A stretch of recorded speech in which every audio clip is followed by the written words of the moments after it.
أعوذ بالله من الشيطان الرجيم. بسم الله الرحمن الرحيم. الحمد لله رب العالمين، والصلاة والسلام على نبينا محمد وعلى آله وأصحابه أجمعين. رب اشرح لي صدري ويسر لي أمري واحلل عقدة من لساني يفقه قولي. اللهم علمنا ما ينفعنا وانفعنا بما علمتنا وزدنا علما وعملا وتقا وإخلاصا يا رب العالمين. أما بعد، السلام عليكم ورحمة الله وبركاته. Иншаллах, Алла тағаланың қалауымен имам Науауидің, Алла ол кісіге разы болсын, Риядус-Салихин кітабы бойынша өтіп жатқан дәрісімізді ары қарай жалғастырамыз. Біз сіздермен Риядус-Салихин кітабының ниет, ықыласқа арналған бірінші бабында жүрміз, және сол бапта келген хадистерді үйреніп жатырмыз.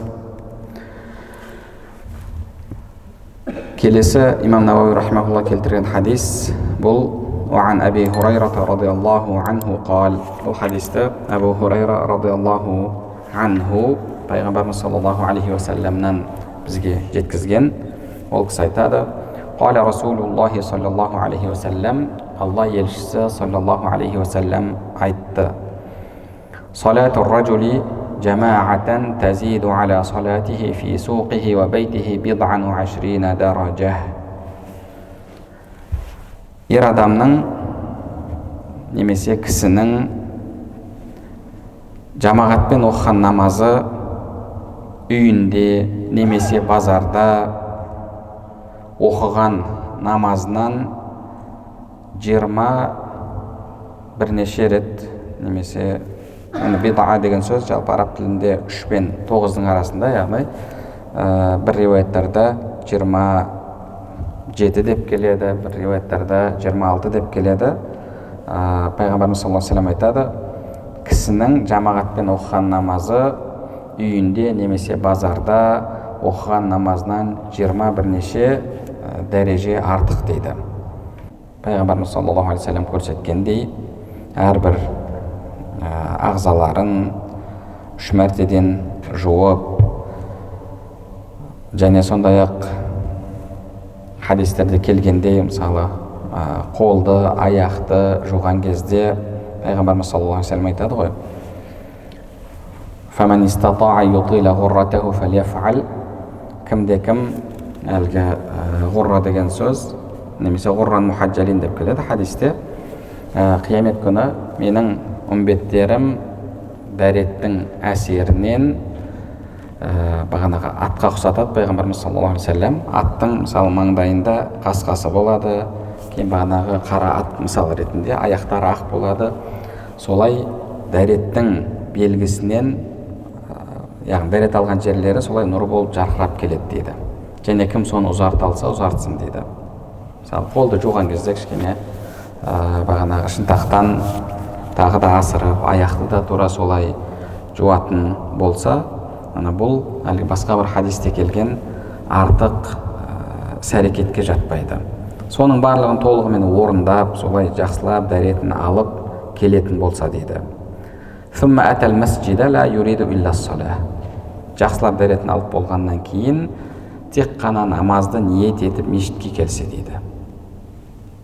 Бұл жерде ниеті тек қана намаз болуы керек. Яғни мен пәленшемен кездесуім керек, сол үшін мына жерге барып оқи салайын, мына жерде мына тірлігім бар, соған жолда мына жерге кіре салған, мына мешітке кіре салған ыңғайлы деп сол тірлігіңізге қарай емес, керісінше бірінші кезекте жамағат намазын жамағатпен намаз оқып сауап алуды ниет етіп солай шығатын болсаңыз, демек сіздің намазыңыз оқитын, бұл сіздің жоспарыңызға, мына жерде оқиын немесе мына жерде видео салайын деген емес, бірінші кезекте басқа дүниелік жоспарыңызға емес, бірінші кезекте ақиреттік сауапқа негізделуі керек. Бірақ бұл дегеніміз, яғни екеуін бірге қосып жоспарлауға болмайды деген сөз емес. Жолдан кіре салайын деген сияқты емес. Мына жерде, мысалы соған жақын жерде мешіт бар, мен соған барып жамағатпен намаз оқиын, соның сауабын алайын деп, осы ниетті өз алдына жеке адам жүрегінде бекітіп алуы керек. солай әрекет ететін болса, Алла тағала оған жамағаттың сауабын жазады.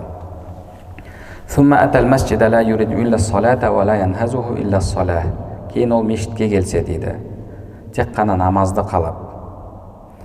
Және деген сөз, яғни оның мешітке келуіне тек қана намаз түрткі болса дейді. Ондай кезде оның басқан әрбір қадамымен дәрежесі артады Алланың алдындағы. Және оның әрбір қадамымен бір күнәсі кешіріледі. Мешітке кіргенше сол нәрсе жалғасады дейді. Мешітке кіргенше сол нәрсе жалғасады. Сіз жаяу келсеңіз де, көлікпен келсеңіз де, осы жақсылықты, артықшылықты Алла тағала береді. Бұл жерде адамның бағана қадамы мысал ретінде айтылып жатыр. Болмаса, мысалы, бір адамның үйі ұзақтау, ол көлікпен келеді. Енді былайша айтқанда жүріп келген жоқ қой. Енді оның әрбір қадамына деген сауап жазылмай, тек қана мешітке келіп, тұраққа көлігін қойып, одан кейін жүрген сол уақыт қана, немесе сол аралық қана есептелеме, жоқ, олай емес. Үйінен шыққаннан бастап есептеледі. Ол атта болсын, ол есекте болсын, ол көлікте болсын, қалай келсе де, Алла тағала оған осы артықшылықты береді. Бұл жерде қадам тек қана мысал ретінде айтылып жатыр. Және осы жағдай мешітке кіргенше жалғасады деді.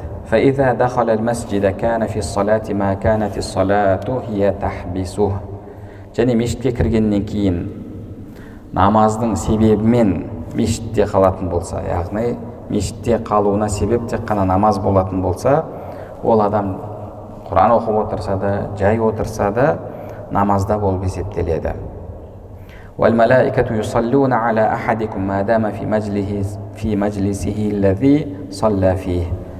Және сол намаз оқыған жерінде адам қалатын болса, періште оған дұға етіп тұрады.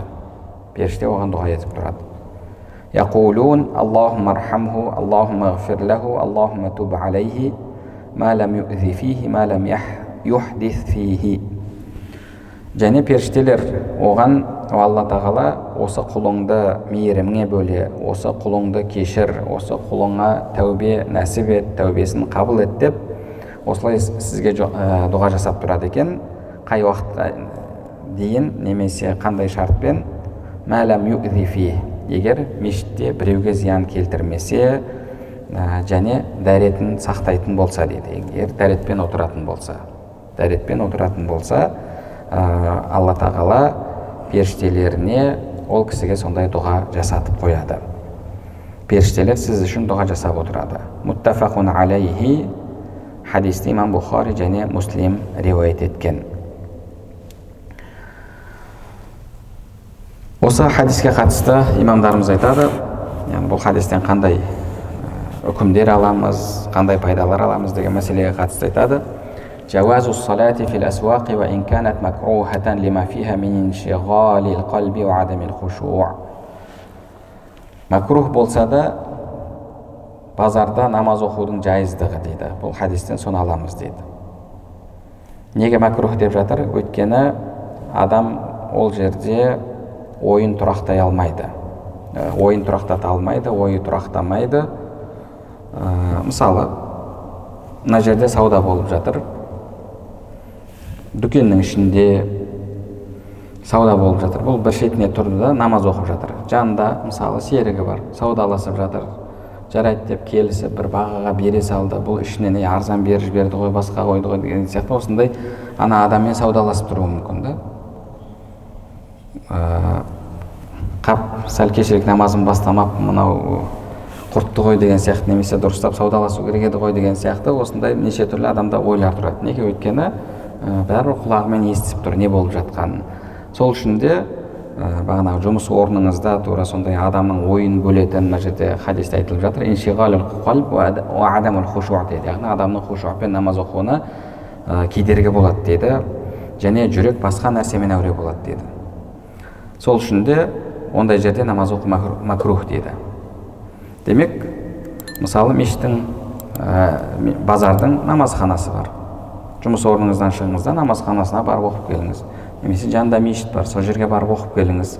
Немесе әлгі жаныңызда адам болса да сауданы ары қарай жүргізе беретін, жауып қойыңыз, үзіліс деп, сөйтіңіз де оқып алыңыз. Мұның барлығы сіздің ойыңыздың намазда тұрақтауына, хушуъпен намаз оқуыңызға себебін тигізеді. Мына жерде имамдарымыз базарда намаз оқудың макрухтығын себебін солай түсіндіріп жатыр. Өйткені адамның жүрегі, ойы тұрақтамайды, және хушуъпен намаз оқи алмайды дейді. Және одан кейін жалпы базарда көп өтірік айтылады, көп алдаулар болады. Осы нәрселерді басқа ғұламаларымыз қосымша айтып кеткен. Сол үшін де қолдан келгенше, егер намазханасы болса, намазханасына, жақын жерде мешіт болатын болса, мешітке барып намазыңызды оқып келіңіз. Бұл бірінші мәселе. Екінші мәселе: салатул жамаати фил масджиди афдалу мин салатил инсани мунфаридан би 5 أو 6 أو 27 даражатан кама жаа мусаррахан бихи фи баъд риваят. Адамның жамағатпен мешітте оқыған намазы жеке оқыған намазынан 25 немесе 26 немесе 27 есе артық. Кейбір риуаяттарда хадисте 21 неше деп келді ғой. Басқа хадистерде солай түсіндірген. Бір риуаяттарда 25 деп келеді, біреуінде 26, біреуінде 27 дейді. Яғни былайша айтқанда, адамның жамағатпен оқыған намазы осы деңгейде жеке оқыған намазынан артық болады. Сол үшін де қолдан келгенше намазды жамағатпен мешітте оқу керек. Жамағатпен мешітте деген кезде имаммен бірге оқылған бірінші намаз. Жамағатпен деген кезде кешігіп келіп, мысалы 3-4 адам, 3 адам жиналса жамағат, 3 адам тұрып оқыса, сол сауапты алады ма? Егер қолынан келгенше намазға, жамағат намазына үлгеруге әрекет етіп, бірақ мысалы жолда көлік кептелісі болып қалды, күтпеген, жолда бір ДТП болып қалды, немесе тағы да басқа да сондай бір нәрсе болып қалып кешігіп қалса, онда Алла тағала оның ниетіне жараса береді. Ал бірақ біле тұра кешігетіндігін, кешігіп келетін болса, мысалы енді намаз шақып кетпесе болды, әйтеуір барғаннан кейін мен сияқты келген адамдармен қосылып оқып аламын дегендей алдын ала солай ниеттеніп келетін болса, біліп келсе бірінші намазға кешігетіндігін, ол кезде оған бұл сауап берілмейді. Демек, мешітпен жамағатта оқылған намаз дегеннің тағы бір шарты имаммен бірге оқылған намаз. Егер имаммен бірге оқылған намазға ғана емес, барлық намазға сауап берілетін болса, онда жамағат намазына үлгеруге ешқандай бір себеп қалмайды. Әйтеуір мешітке барсам болды, жаныма 2 адамды қосып алсам, сонымен жамағаттың сауабын аламын деген сізде ой болатын болса, ол кезде сіз жамағатқа үлгеруге тырыспайсыз. Сол үшін де мешіттегі жамағат бұл имаммен оқылған жамағат. Кейінгі кешігіп келген жамағат емес. Кейінгі кешігіп келген жамағат емес. Енді адамның үйінде немесе басқа жерде жамағатпен оқыған намазы жеке оқыған намаздан абзал. Жеке оқыған намаздан абзал. Пайғамбарымыз саллаллаху алейхи ва саллям адамның жеке оқыған намазынан 2 адам болып оқыған намазы, 2 адамның намазынан 3 адам болып оқыған намазы абзал деген. Қанша көп болса, сонша абзал дейді. Бірақ бәрібір ол қанша көбейсе де, мешітте имаммен жамағатпен оқылған намаздың сауабына, деңгейіне, дәрежесіне жетпейді. Сол үшін де мешітте жамағатпен оқуға тырысу керек. Келесі мәселе: әл-ихлас муътабарун фи тахқиқи хаза сауаб. Және осы сауапты алуға Пайғамбарымыз саллаллаху алейхи ва саллям хадисінде ихласты шарт етіп қойып жатыр. Яғни бұл хадистің ниет бабына қандай қатысы бар деген кезде имам Науауи бұны анаға ла юриду илля салах, оның ниеті тек қана намаз болса деген сөз болғандықтан қосып жатыр. Демек, әлгі сауапқа сіз қол жеткізу үшін ниетіңіз, ықыласыңыз тек қана жамағат намазы болуы қажет. Егер басқа бір себептермен кіріп оқитын болсаңыз, онда әлгі сауапты Алла тағала сізге бермейді. Сол үшін де сіздің басты ниетіңіз, мақсатыңыз жамағат намазы болуы қажет. Келесі мәселе: وأن الصلاة أفضل من غيرها من الأعمال لما ذكر من دعاء الملائكة للمصلي. Намаз басқа амалдардан абзал дейді. Неге? Өйткені бұл жерде пайғамбарымыз саллаллаху алейхи уассалам намазға келген адамға періште дұға жасап тұрады дейді. Періште дұға жасап тұрады. Мына жерде қандай дұға жасайды деп жатыр? Алла тағала оны мейіріміңе бөле, оны кешір, оның тәубесін қабыл ет деп періште дұға жасап тұрады дейді. Сол үшін де намаз басқа амалдардан абзал дейді. Жалпы періште дұға жасап тұрады деген бұл артықшылық намазға қатысты айтылады. Одан кейін бағанағы білім мәселесінде, білім жолында жүрген адамға періштелер, тіпті бағанағы теңіздегі балықтар да барлығы дұға жасап тұрады. Періштелер ол адамға қанатын жаяды деп келеді. Демек, намаз, білім бұл ең абзал амалдардан болып табылады. Неге? Өйткені сол адамға, яғни намаз оқыған адамға, білім жолындағы адамға періштелер дұға жасап тұрады. Келесі бұл хадистегі мәселе: وأن من وظائف الملائكة الدعاء للمؤمنين. قال تعالى: الذين يحملون العرش ومن حوله يسبحون بحمد ربهم ويؤمنون به ويستغفرون للذين آمنوا. Періштелердің міндеттерінен дейді. Періштелердің міндеттері көп қой. Неше түрлі міндеттерді періштелер атқарады. Алла тағала оларға жүктеп қойған. Адамды мысалы бір жамандықтардан сақтап жүретін періштелер бар, жаңбыр періштесі бар, тозақ періштесі бар, жәннат періштесі бар, қабірдегі сұрақ қоятын періштелер бар. Тағы да былайша айтқанда міндеттер періштелердің көп. Сол міндеттердің бірі мұсылмандарға дұға жасау. Алла тағала Құран кәрімде аршыны көтеріп тұрған және соның төңірегіндегі періштелер Аллаға тәсбих айтады, Аллаға иман келтіреді және иман келтіргендер үшін жарылқау тілейді дейді. Бұл жерде де аятта Алла тағала періштелердің иман келтіргендер үшін дұға жасайтындығы айтылады. Ал енді мешітте дұға жасауының шарты: وهذا مقيد بما إذا دام المصلي على وضوئه ولم يحدث أي أذى في المسجد كنشد ضالة أو بصاق أو أخل بأي أدب من آداب المسجد.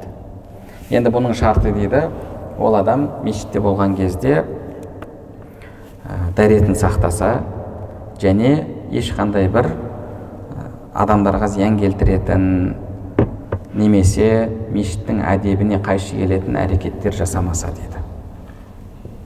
Біреулерге зиян келтіру.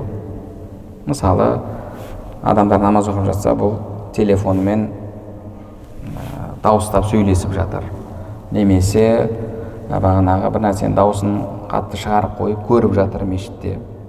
Бұл мешіттің әдебіне сай келе ме? Мешіттің әдебіне сай келмейді. Тағы да басқа да сондай бір адамдарға зиян келтіретін нәрсені істеп жатса, немесе мешітте жоғалған нәрсесін іздесе деп мына жерде мысалға келтіріпті. Мешіттің ішінде сауда саттық жасауға немесе жоғалған нәрсені іздеуге пайғамбарымыз саллаллаху алейхи уассалам тыйым салған. Кімде-кім мешіттің ішінде жоғалған нәрсесін іздесе, Алла оған оны қайтармасын дейді.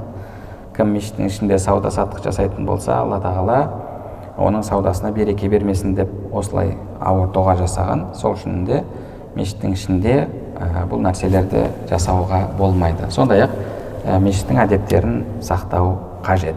Сол кезде періштелер сізге дұға жасап тұрады. Және сондай-ақ осы хадистен түсінетініміз дейді, кейбір ғұламалар айтады осы хадиске қатысты, адамдар періштелерден абзал дейді. Неге? Өйткені адам құлшылық жасап дәрежесін арттыра береді, ал періште сол уақытта әлгі адамға дұға жасап тұрады. Яғни ол құлшылықта болмайды, ол керісінше сол адамға дұға жасаумен болады дейді. Сол үшін де бұл жерде адамға Алла тағала былайша айтқанда бір шектеу қоймаған дәрежесінің артуында, дәрежесін құлшылықпен, тақуалықпен арттыра береді. Ал періштелерде ондай мүмкіндік жоқ дейді. Сол үшін де жалпы жеке адамдар, яғни белгілі бір сипаттардағы адамдар періштелерден де абзал болады дейді. Бұны имам Ибн Аллан рахимахуллах осы хадиске жасаған шархында айтып кеткен. Демек, бұл хадис жалпы жамағатпен намаз оқуға және қолдан келгенше, мысалы мешіттің ішінде қалып қолдан келгенше көбірек уақыт өткізуге бізге мотивация болатын хадис болуы қажет. Мысал ретінде, сіз ақшам намазына келдіңіз, құптан намазын мешітте оқуға ниеттісіз. Егер сіз мешіттің ішінде қалып, қолыңызға Құран алып, Құран оқып отырсаңыз, немесе тәсбих айтып отырсаңыз, пайғамбарымызға салауат айтып отырсаңыз, немесе басқа бір нәпіл намаздарды оқып отыратын болсаңыз, сіз намазда болып есептелесіз. Және періштелер сізге дұға жасап тұрады. Мысалы, бір адам солай істейді, екінші бір адам, енді бұл сөзіме мүмкін әлгі сол дүкендерде тұрғандар ренжіп қалатын шығар, сіз біздің саудамызға бағанағы кедергі келтіріп жатсыз деп. Бірақ екінші бір адам шығады да, мен құптанға дейін барып кофе ішіп келейін дейді, немесе бағанағы тағы басқа сыртта кофе ішіп отыра тұрайын дейді. Енді қарны аш емес, қарны аш болып жатса басқа мәселе. Бірақ жай ғана шығады да, мысалы кофесін ішіп отырады. Ол да намазды күтіп жатыр, мынау да намазды күтіп жатыр. Бірақ мынау іште қалып құлшылықпен айналысып жатқан адам, ол бір жағынан иатикафта отырған адам сияқты, және оған періштелер дұға жасап тұрады. Ал екінші адамда олай болмайды. Сол үшін де уақытты қолдан келгенше тиімді пайдалануға тырысу қажет. Келесі хадис осы ниет тақырыбындағы. Бұл хадисті وعن أبي العباس عبد الله بن عباس بن عبد المطلب رضي الله عنهما عن رسول الله صلى الله عليه وسلم. Бұл хадисті Ибн Аббас радиаллаху анхума риуаят еткен екен.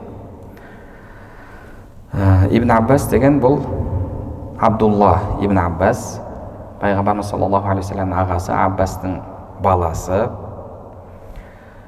Пайғамбарымыз саллаллаху алейхи вассалам және меккелік мұсылмандар Меккеден Мадинаға хижрат жасаудан 3 жыл алдын дүниеге келген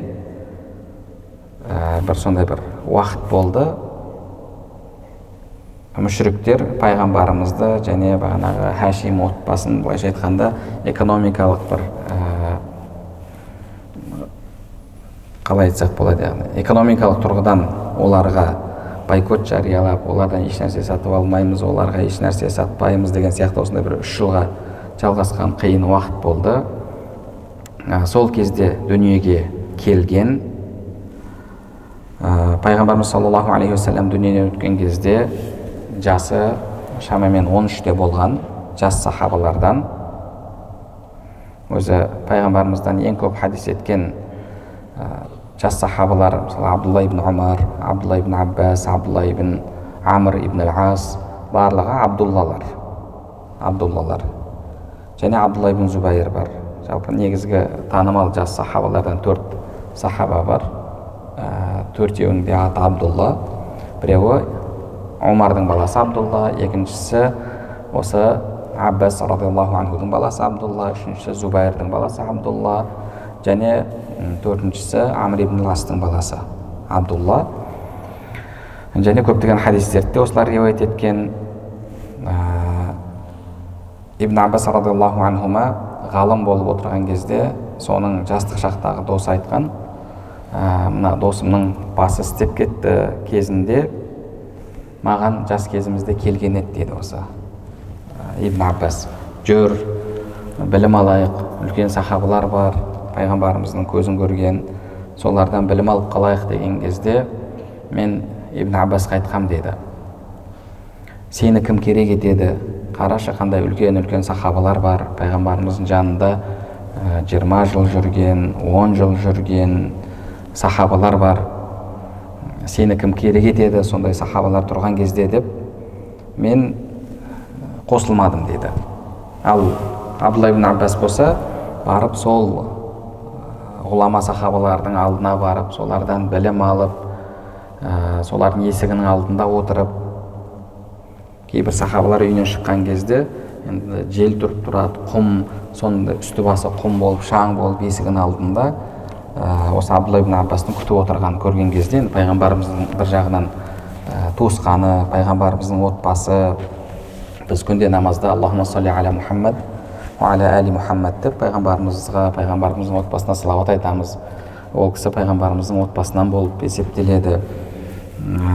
Соған құрмет ретінде әлгі сахаба неге бұлай отырсың, есікті тақылдатпайсың ба, келгеніңді білдірмейсің бе, үйге кіргіземін ғой деген кезде жоқ, білімнің әдебін сақтайын, сізді мазаламайын деп осылай отырмын деп, яғни сондай былайша айтқанда ыждахаттылықпен, ықыласпен білім іздеген.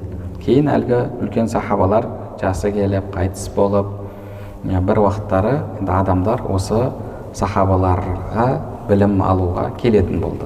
Сонда әлгі дос айтқан екен, кезінде маған келіп айтып еді, жүр білім алайық деп. Мен айтып едім, сені кім керек етеді, үлкен-үлкен ғұламалар бар ғой деп. Міне енді қазір адамдар оны керек етіп жатыр, ал мен керексіз болып қалдым, өйткені мен сонымен бірге білім алған жоқпын деп айтқан. Ибн Аббас сондай білімді сахабалардан, пайғамбарымыз саллаллаху алейхи уассалам Алла тағала біліміңді арттырсын, Құранға деген түсінігіңді арттырсын деп дұға жасаған. Бұл сахабаға пайғамбарымыз саллаллаху алейхи уассаламнан 1660 хадис риуаят еткен. Соның ішінде имам Бұхари және Муслимде бірдей келетін 95 хадисі бар. Бұхаридің өзінде келетін 28 хадис, Муслимде келетін 49 хадис бар.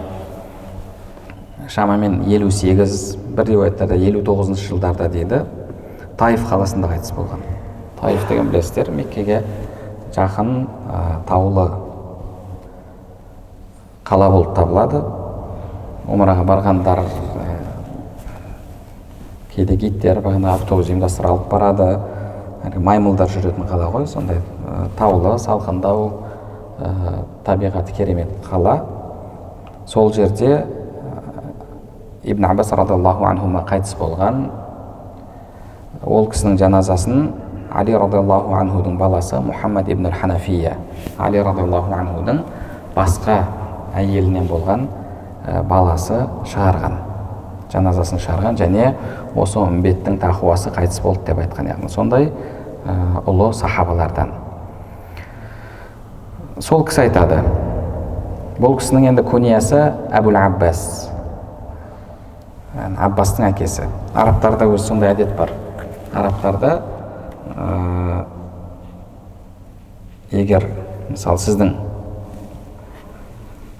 балаңыз ұл сүйетін болса, яғни немеренің, былайша айтқанда, ұл немереге ең үлкеніне атасының атын қояды.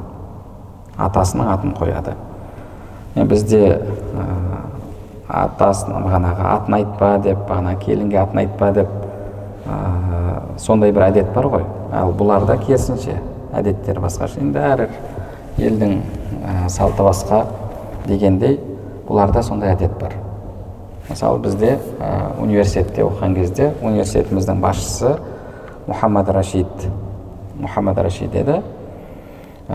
Кейін баласының, екінші баласының ұлы туылды, ұлы дүниеге келді.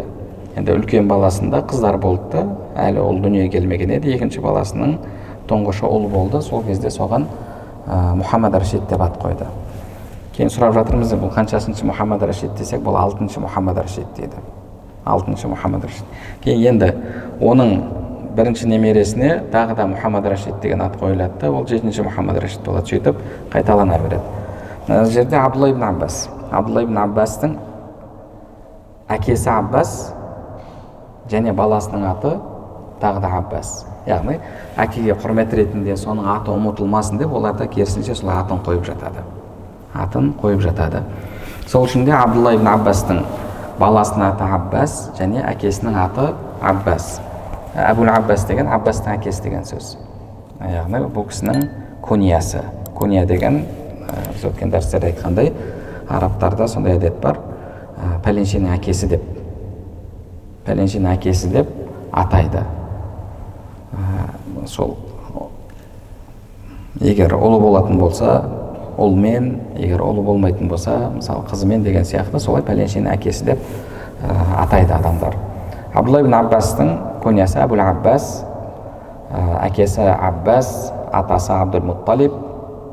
Алла Абдуллаға да әкесіне де разы болсын. Ол кісі айтады: "Ан Расулиллахи саллаллаху алейхи ва саллама фима яруи ан раббихи табарака ва таала қал." Пайғамбарымыз саллаллаху алейхи ва саллам дейді, Алла елшісі Алладан риуаят етіп айтады дейді. Алладан риуаят етіп айтады деген бұл қандай хадистерге қолданылады? Бұл қудси хадистерге қолданылады. Қудси хадистерге. Енді қудси хадис дегенге қатысты мына жерде шейх Мустафа аль-Буға, шейх Мұхаммад Саид аль-Хиндер мынандай анықтама беріпті. وهو ما أخبر الله به نبيه صلى الله عليه وسلم بالإلهام أو رؤيا المنام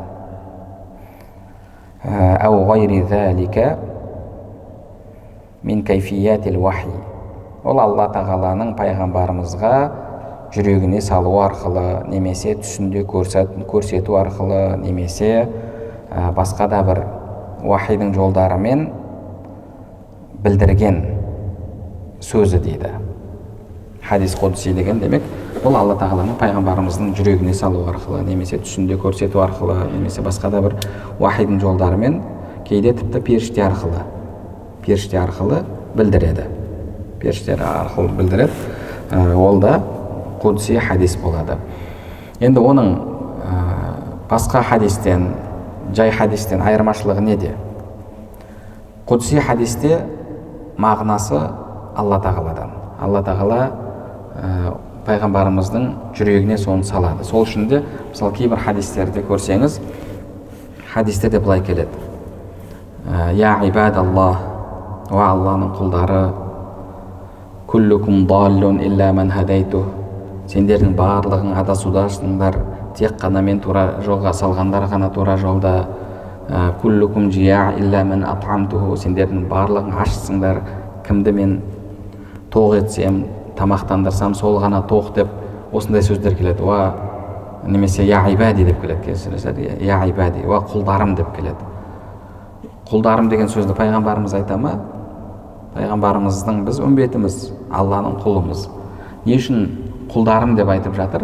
Демек бұл жерде Алла тағала пайғамбарымызға соны білдіріп тұр. Пайғамбарымыз саллаллаху алейхи ва саллям соны жеткізеді. Бұны қудси хадис дейді. Ал басқа хадистерде пайғамбарымыз саллаллаху алейхи ва саллям өзінен айтады. Пайғамбарымыздың аузынан шыққан сөздің осы үкімдерге қатысты, дінге қатысты, шариғатқа қатысты айтқан сөздерінің барлығы уахи болып табылады. Сол үшін де сахабалар кейде сұрайтын болған: "Я Расулаллах, ва Алланың елшісі, бұл уахи ма, немесе өзіңіздің жеке пікіріңіз бе?" деп.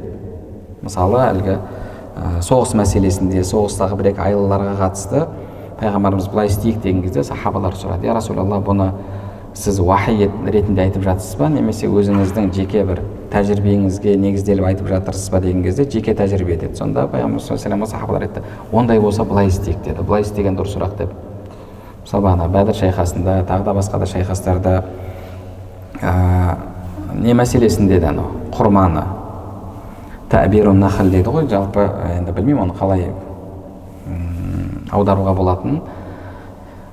Пайғамбарымыз жалпы сахабалар емес, жалпы арабтар құрманы әйтеуір бағанағы кесі басқа қылып сондай бір нелерді істейтін болған, дұрыс өсу үшін, дұрыс өнім беру үшін. Пайғамбарымыз саллаллаху алейхи ва саллям былай тастап қоймадыңдар ма, одан көбірек болмай ма деген кезде сахабалар солай істеп еді, кейіннен дұрыс өнім бермеді. Сонда пайғамбар саллаллаху алейхи ва саллям не деді? "Антум а'ламу би умури дуньякум", дүние мәселелерін сендер жақсырақ білесіңдер деп. Бұл жерде оны уахи ретінде айтпағандығын сахабаларға білдірді. Сол үшін де пайғамбарымыз саллаллаху алейхи ва саллям шариғат үкімдерін айтқан кезде, дінге қатысты мәселелерді айтқан кезде оның барлығы уахи. пайғамбарымыздың аузынан шыққан сөз сүннет болады, уахи болады. Егер пайғамбарымыз саллаллаху алейхи вассалам қателесіп жатса, немесе бағанағы толық айтпаса, алла тағала оны пайғамбарымызға білдіреді. Кейін бұл жерде ғұламалардың арасында мәселе бар. Пайғамбарымыз ижтихад жасай ма, жасамай ма деген осындай бір мәселе бар. Бір ғұламалар айтады, ижтихад жасайды дейді. Бір ғұламалар айтады, жоқ, тек қана уахи ретінде білдірілген нәрсені ғана айтады дейді. Бірақ арасындағы бұл тартыста ешқандай бір нәтиже жоқ, немесе бағанағы айырмашылық жоқ. Неге? Өйткені ижтихад жасайды деген ғұламалардың өздері де егер қателессе, алла тағала пайғамбарымыз түзетіп қояды дейді. Мысалы, хадисте келеді. Пайғамбарымыз айтады, шахидтің барлық күнәлары кешіріледі дейді. Шахидтің барлық күнәлары кешіріледі дейді. Сахабалар осыны естиді. Кейін біраздан кейін пайғамбар саллаллаху алейхи вассалам әлгі сахабалардан сұрайды, мен не деп айттым дейді. Я Алланың елшісі, сіз шахидтің, яғни алла жолында шейіт болған адамның барлық күнәлары кешіріледі дедіңіз деді. Сонда пайғамбар саллаллаху алейхи вассалам айтады, илладдайын, қарыздан басқасы дейді. Қазір Жәбірейіл келіп маған ескертіп кетті дейді. Жәбірейіл келіп маған ескертіп кетті дейді. Демек, адамның ақысы кешірілмейді.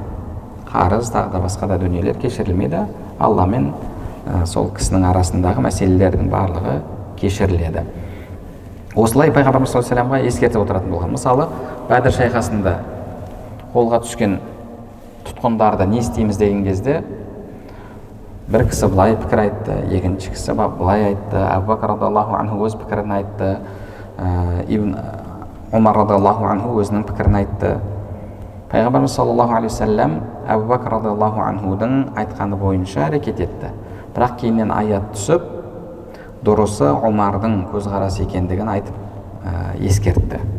Демек, пайғамбарымыз саллаллаху алейхи вассалам егер тіпті ижтихад еткен күннің өзінде де ижтихады қате болып жатса, алла тағала пайғамбарымыз саллаллаху алейхи вассаламды бірден түзетеді.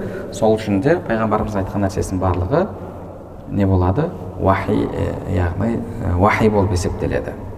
Сүннеті пайғамбарымыз саллаллаху алейхи вассалам ол да уахи. Ал енді мынау қудси хадис деген бұл тікелей пайғамбарымыздың жүрегіне алла тағала салу арқылы немесе түсінде көрсету арқылы білдіретін дүние болып табылады. Енді осы қудси хадисте келеді.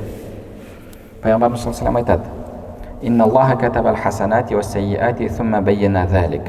Алла тағала сауапты жазды және күнәні жазды дейді. Немесе екеуін жаратты, пайда етті. Thumma bayyana залик. Кейін оны баяндады дейді. Баяндады деген кезде яғни қалай адам сауап алады, қалай күнә алады, соны баяндады. Енді ол қалай болады екен? Пайғамбарымыз саллаллаху алейхи вассалам айтады, алла тағаладан бізге жеткізіп, فمن هم بحسنة فلم يعملها كتبها الله تبارك وتعالى عنده حسنة كاملة. Кім бір жақсылықты істеуге ниет етсе, бірақ істемесе, бір нәрсе кедергі болып істей алмады, алла тағала оған толық не жазады? Сауап жазады дейді. وَإِنْ هَمَّ بِهَا فَعَمِلَهَا. Енді бір жақсылыққа ниеттеніп, кейін оны істесе, كَتَبَهَا اللَّهُ عَشْرَ حَسَنَاتٍ إِلَى 700 ضِعْفٍ إِلَى أَضْعَافٍ كَثِيرَةٍ. Алла тағала оған 10 сауап жазады, 700 есеге дейін көбейтеді, إِلَى أَضْعَافٍ كَثِيرَةٍ, және тағы да еселеп береді дейді. Демек, сіздің ниет ықыласыңызға қарай алла тағала жақсы амал істесеңіз, оған кемінде 10 сауап жазады, кемінде, және қалаған құлына көбейтеді. 700 есеге дейін тағы да арттырады, еселеп алла тағала сауабын береді. Енді бұл жерде فَمَنْ هَمَّ بِحَسَنَةٍ فَلَمْ يَعْمَلْهَا.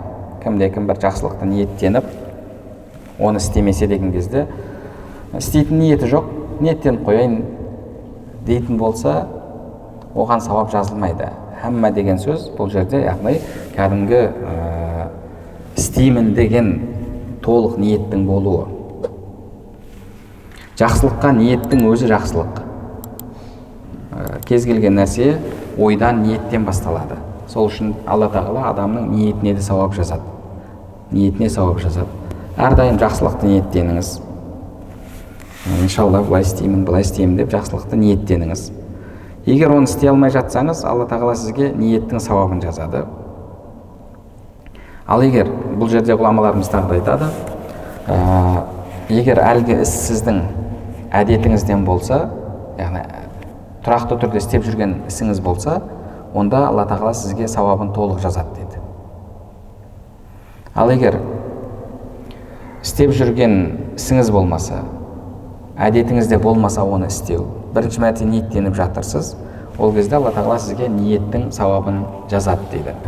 Хадисте: "Иза марида ахадукум ау сафар, кутиба лаху ма кана я'малуху сахихан муқима." Егер бір адам ауырып қалса, немесе сапарға шығып кетсе, оған сапарда емес кезінде, дені сау кезінде істеп жүрген амал жазылады деді. Бір адам 20 жыл ораза ұстады. Ораза айының, Рамазан айының оразасын ұстады. 20 жылдан кейін асқазанында язва пайда болды. Немесе басқа бір себеппен оған ашауға болмайды. Мысалы өтін алдырып тастады деген сияқты әйтеуір медициналық себептері көп қой. Сөйтіп оған ораза ұстауға тыйым салынды. Бірақ бұл адамның әдетінен ораза ұстау еді. Әр Рамазан айында ораза ұстау бұның әдеті еді.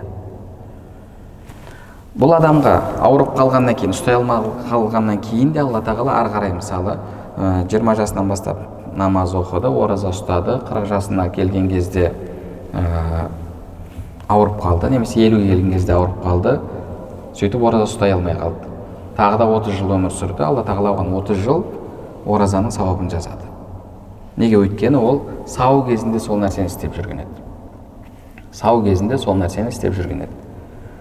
Ал енді бір адам, келесі жыл иншалла ораза ұстаймын деп ниеттенді, ораза келген кезде ауырып қалды.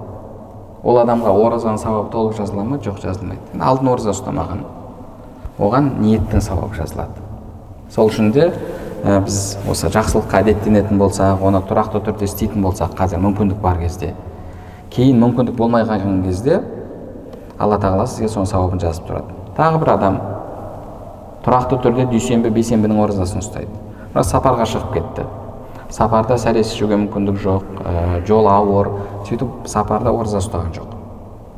Бірақ Алла тағала біледі, егер ол үйінде болғанда сол оразаны ұстайтын еді. Сол үшін де оған сапарда болса да ораза ұстады деген, былайша айтқанда, толық ораза ұстағанның сауабы жазылады. Неге? Өйткені оның әдетінде ол нәрсе бар. Демек, бұл жерде қаралады. Біреу жақсылық ниеттенген кезде, егер оның әдетінен болса, оған амалдың сауабы жазылады. Егер әдетінен болмаса, онда оған не жазылады? Оған ниеттің сауабы жазылады. Одан кейін ары қарай айтады: ал енді бір жамандыққа ниеттенсе, бірақ оны істемесе, Алла тағала оған сауап жазады дейді.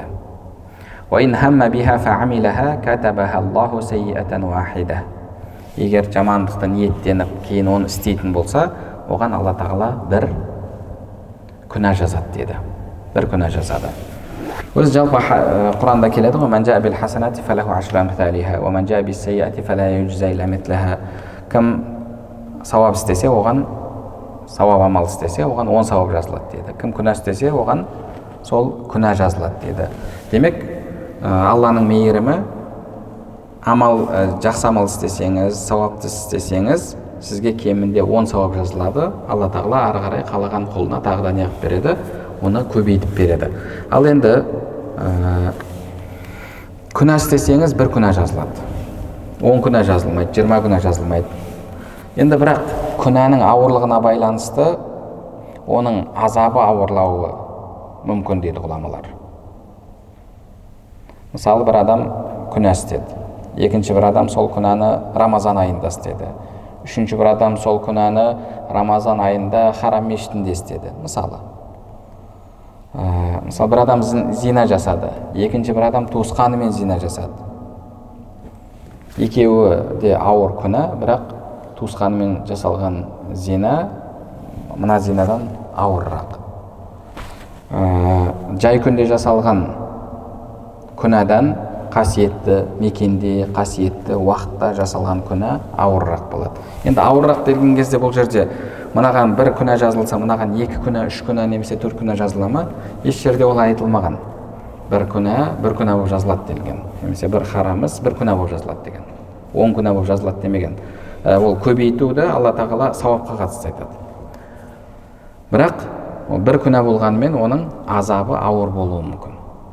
Оның азабы сол күнәнің қай уақытта жасалды, кіммен жасалды, қандай жерде жасалды деген сияқты соған қарай оның азабы, жазасы ауырлай береді. Ал бірақ оған сол бір күнә жазылады, 10 күнә жазылмайды. Енді осы хадиске қатысты ғұламаларымыз айтады: أن من هم بحسنة كتبت له حسنة وإن لم يعملها لأن الهم بالحسنة سبب إلى عملها وسبب الخير خير. Егер кім бір жақсылыққа ниеттенсе, оған сауап жазылады дейді, оны істемесе де. Өйткені жақсылыққа ниеттену сол амалға себеп болатын нәрсе дейді. Ал жақсылыққа себеп болған нәрсенің өзі жақсы дейді. Демек, барлық нәрсе ниеттен басталады, сол үшін де ниетке сауап жазылады. Сондай-ақ أن من هم بسيئة ثم رجع عنها لله تعالى لا لشيء آخر كتبت له حسنة. Егер бір адам бір жамандыққа ниеттенсе, кейін содан Алла разылығы үшін қайтса, яғни Алла разылығы үшін істемесе, басқа себеппен емес, оған сауап жазылады.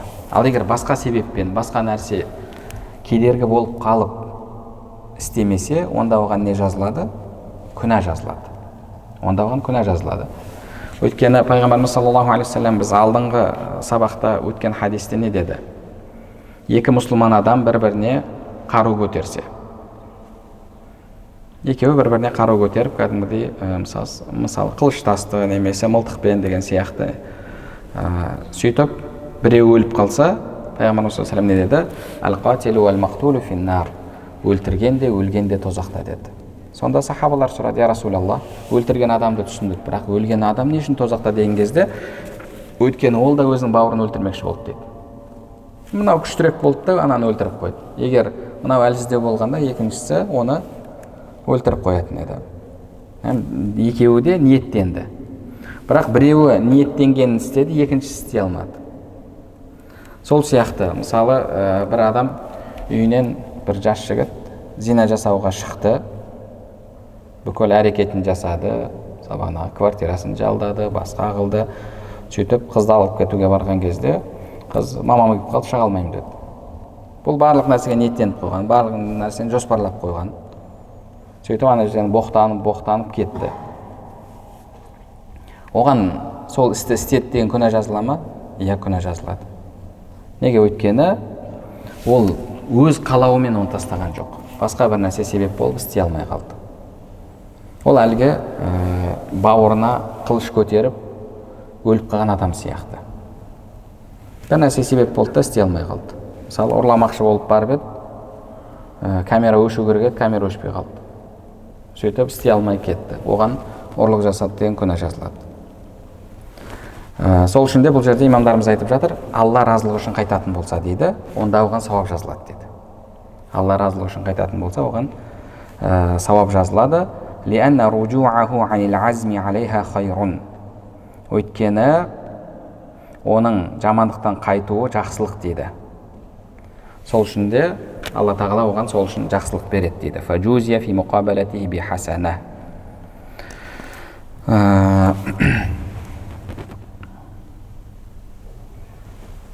Енді егер сұрақ қойылса дейді: لما لم تكتب سيئة بالهم عليها.